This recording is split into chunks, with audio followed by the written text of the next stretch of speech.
Ukraine has suffered horrific attacks. Missiles and airstrikes have torn through apartment blocks. Tanks have rolled into once peaceful cities. Innocent people, including children, have lost their lives.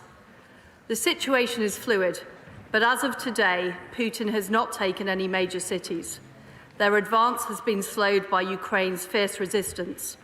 Putin's invasion is not proceeding to plan. He expected to take cities quickly.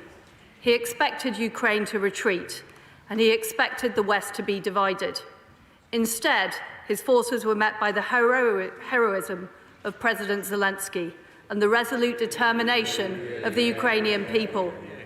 He has been met by a united West, together with our friends around the world, and we have taken decisive action. Today, we have acted with the US, the EU, Japan and Canada to cut Russia's central bank off from our markets. The ruble has fallen by over 40% as a result. As much as $250 billion have been wiped off the Russian stock market, and today their stock market is closed. The EU, Germany, Sweden and others are following our lead in providing defensive weapons to Ukraine. Germany has frozen Nord Stream 2. Putin has been confounded by our collective response. That is why he is resorting to more and more extreme rhetoric. But of course, the situation remains dire. The government and people of Ukraine are facing a continued onslaught. The days ahead are likely to prove tougher still. The UK and our allies will have to undergo some economic hardship as a result of our sanctions. But our hardships are nothing compared to those endured by the people of Ukraine. Casualty numbers are rising, and over 300,000 people have already been displaced. This is a struggle for Ukraine's freedom and self-determination, but it is also a struggle for freedom and democracy everywhere, and for a survival of a Europe whole and free. We feel a particular responsibility, as the UK is a signatory to the 1994 Budapest Memorandum, which provided Ukraine with security guarantees. This premeditated invasion, in violation of international law and multiple international commitments, cannot succeed. Putin must lose. We are doing everything we can to stop him and to restore Ukraine's sovereignty and territorial integrity. We will do this by backing Ukraine against unjustified aggression, by degrading the Russian economy and stopping it funding Putin's war machine, and by isolating Putin on the world stage. First of all, we're backing Ukraine with defensive weapons, humanitarian aid and economic support. The UK was the first European nation to send defensive weapons to the country. Those weapons are being used today to halt Russian tanks and defend Ukrainian towns and cities. Our latest consignment of defensive support left Brize Norton over the weekend. We're also leading on humanitarian support. Yesterday, my right honourable friend, the Prime Minister, announced a further $40 million of humanitarian aid. This will provide Ukrainians with access to basic necessities and vital medical supplies. We call on Russia to enable humanitarian access and safe passage for civilians to flee the violence. The UK is also supporting Ukraine's economy, including through $100 million of ODA and guarantees of up to $500 million in development bank loans. Secondly, we are cutting off funding for Putin's war machine. We're coming together with the US, the G7 and the EU to take further decisive steps.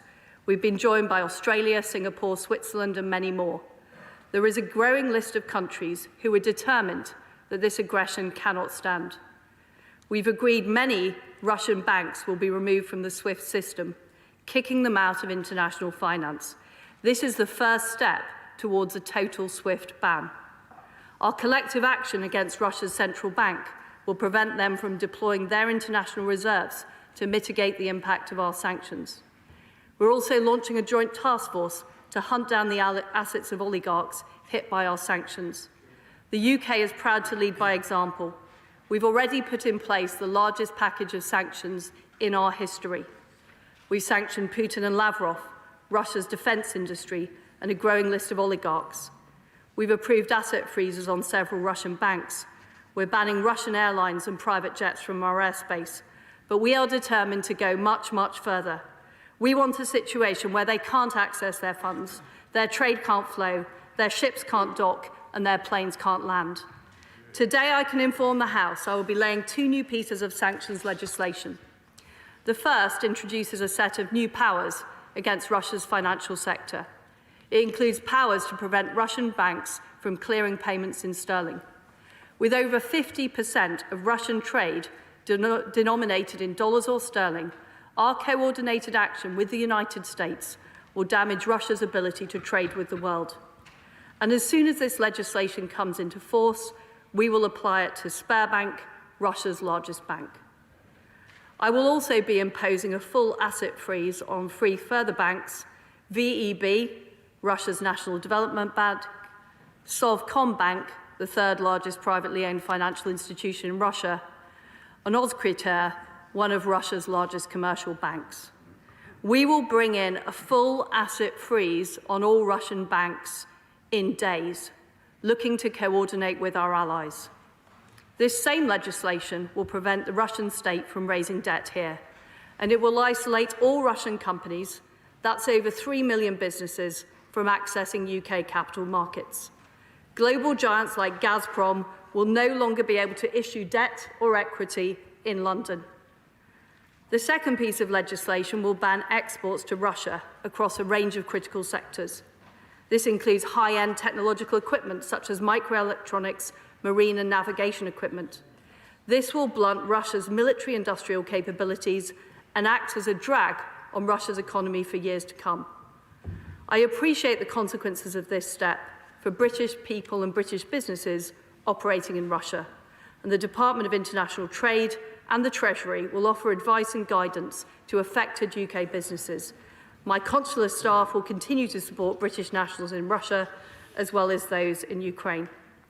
And we will keep ratcheting up our response. More legislation will follow in coming weeks in sanctioning Russian-occupied territories in the Donbass, extending more sanctions to Belarus, and limiting Russian deposits in UK banks. We will continue working through our hit list of oligarchs, focusing on their houses, their yachts, and every aspect of their lives. In addition, we will be introducing the Economic Crime Bill tomorrow. My right honourable friend, the Business Secretary, will be setting out more in the next statement in the House. This is all about flushing out the oligarchs' dirty money from the United Kingdom. And we will continue to work with our G7 allies to cut off the Russian economy and cut the free world's dependence on Russian gas, depriving Putin of his key source of revenue. Finally, we're leading the diplomatic effort to ensure there is a chorus of condemnation against President Putin. In the OSCE, a key part of the European security architecture, 45 countries condemn Russia by name. At the UN Security Council on Friday, over 80 UN members voted for or co-sponsored a resolution condemning Russia's aggression. Russia stood alone in opposing it. Putin is isolated. No one is willing to back his war of choice. In recent days, I've spoken to my counterparts in more than 20 countries around the world. Yesterday, I met G7 foreign ministers, where we were joined by Ukraine's brave foreign minister, my friend Dmytro Kuleba. Everyone is clear Putin must lose, and we will carry on increasing the pressure until he does. We have all seen Ukraine's determination to fight. Putin's war could end up lasting for months and years. So I say to our Ukrainian friends, we are with you. In Britain and around the world, we're prepared to suffer economic sacrifices to support you. However long it takes, we will not rest until Ukraine's sovereignty is restored. I commend this statement to the House.